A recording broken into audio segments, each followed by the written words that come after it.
चलो आज का नया टॉपिक बोर्ड के लिए इम्पोर्टेंट है।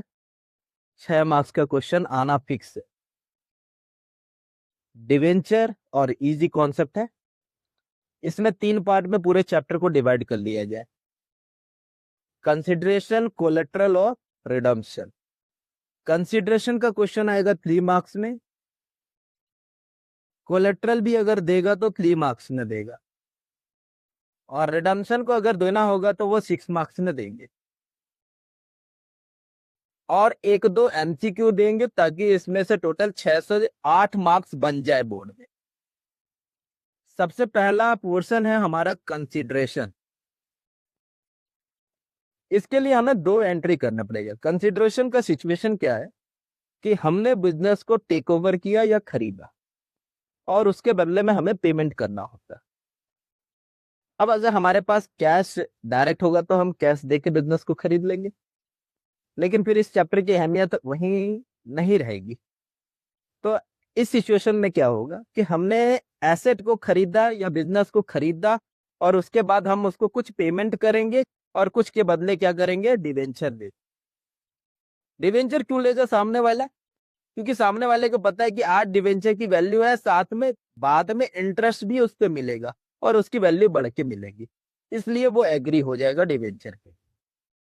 अब यहाँ पे 2 एंट्री बनेगी। एक होगी एसेट लेने की, एसेट खरीदने की,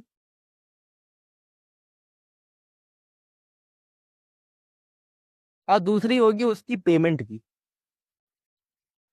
कि अगर हम बिजनेस को टेक ओवर कर रहे हैं या उसके एसेट खरीद रहे हैं तो उसका पेमेंट कैसे करेंगे, और एसेट और या बिजनेस को लेने की एंट्री करेंगे। पहली एंट्री होगी, ये अगर देखा जाए तो एसेट आपके पास आ रहा है तो एसेट अकाउंट डेबिट कर लेंगे, ठीक है। और अगर आप बिजनेस की लायबिलिटी को ले रहे हैं तो लायबिलिटी को क्रेडिट कर लेंगे। अब बिजनेस यहाँ पे अगर हो सकता है कि हम एसेट को कुछ लिए हो, कुछ लायबिलिटी को लिए, तो हमें कुछ पेमेंट तो करना पड़ेगा। उसी को कहते हैं परचेज कंसिडरेशन। इसीलिए इसका नाम आया कि कंसिडरेशन अदर देन कैश, कि हम कैश को छोड़कर कैसे उसको पेमेंट करेंगे, डिवेंचर के रूप में। इसलिए इसका नाम आया, और ये 3 मार्क्स के लिए इंपॉर्टेंट है। एसेट आपने टेकन लिया और कुछ लायबिलिटी भी हो सकता है ले, तो ऐसे केस में एसेट को लेंगे डेबिट और लायबिलिटी को क्रेडिट। जो परचेस कंसिडरेशन होगा उसको नाम देंगे वेंडर के नाम से, वेंडर अकाउंट। वेंडर अकाउंट में यानी बिजनेस कितने में पड़ा या एसेट कितने में पड़ा उसका हिसाब करेंगे। एसेट में से लायबिलिटी के पहले माइनस कर लेंगे। एक एग्जांपल लेते हैं। मान लो हमने 10 लाख का एसेट लिया और 1 लाख की लायबिलिटी उनकी पेमेंट कर रहे हैं, तो अगर हिसाब देखें तो 9 लाख का हमारा बिजनेस पड़ रहा है, कि अगर हमने 9 लाख दे दिया तो बिजनेस हमारा हो जाए। लेकिन अगर किसी ने मेहनत किया है तो या तो बिजनेस को ज्यादा दाम पे बेचेगा, अगर बिजनेस उसका सही से रन नहीं कर रहा होगा तो कम दाम में बेचेगा। अगर ज्यादा दाम पे बेचा तो आपके पास आ जाएगा गुडविल अकाउंट, आपको डेबिट करना पड़ेगा। अगर कम दाम में वो बेच रहे हैं तो टू कैपिटल रिजर्व, ये चीज लिखना पड़ेगा। तो ये पहली जनरल एंट्री होगी एसेट टेकन करने की या बिजनेस को टेक ओवर करने की। उसके बाद हम पेमेंट करेंगे तो वेंडर जो यहाँ पे है उसको डेबिट कर देंगे, vendor account debit to percentage debenture, जितना डिवेंचर दे रहे हैं, या टू बैंक। कुछ पेमेंट अगर बैंक से या बैंक ड्राफ्ट से कर रहे होंगे तो बैंक से करेंगे। 2 एंट्री करनी है इसमें।